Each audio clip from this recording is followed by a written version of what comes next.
Әлеуметтік кәсіпкерлік дамыған елдердің экономикасының құрамдас бөліктерінің бірі болып табылады. Біздің елімізде жақында ғана пайда болды.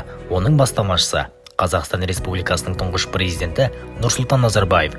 Көп балалы отбасылар өздерінің бизнес идеяларын жүзеге асыра алады. Мемлекет өз кезегінде олардың бастамаларын қолдайды. Тәуелсіздік алған күннен бастап 30 жылдық кезең әйелдер кәсіпкерлігінің бастауы болды.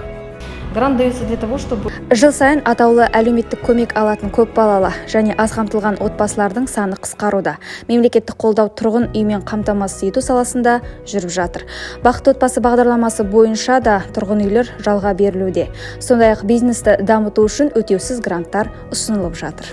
5 баланың анасы Назым Мымбетова көптеген көп балалы отбасылар сияқты атаулы әлеуметтік көмек алды. Бірақ әйел бір ғана жәрдемақымен өмір сүргісі келмеді. Сондықтан мемлекеттік грант алып кондитерлік өнімдерді пісіру бойынша жеке бизнесін ашты. Отбасындағы табыс бірден өсті. Алдында өзімнің күшіме сенген жоқ болатынмын, әрине.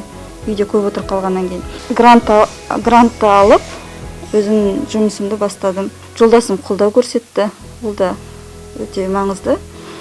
Өйткені мен жалғыз өзім пісірсем, мен мысалға жолдасымсыз менде түкте шықпаушы еді қолымнан. Постоянно клиенттарым бар, сұраныс бар. Ары қарай жұмысымды дамытқым келеді.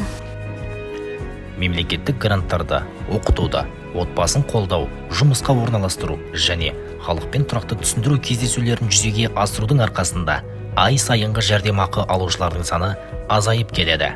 Мұның бәрі тұғырлы тәуелсіздігіміздің арқасында.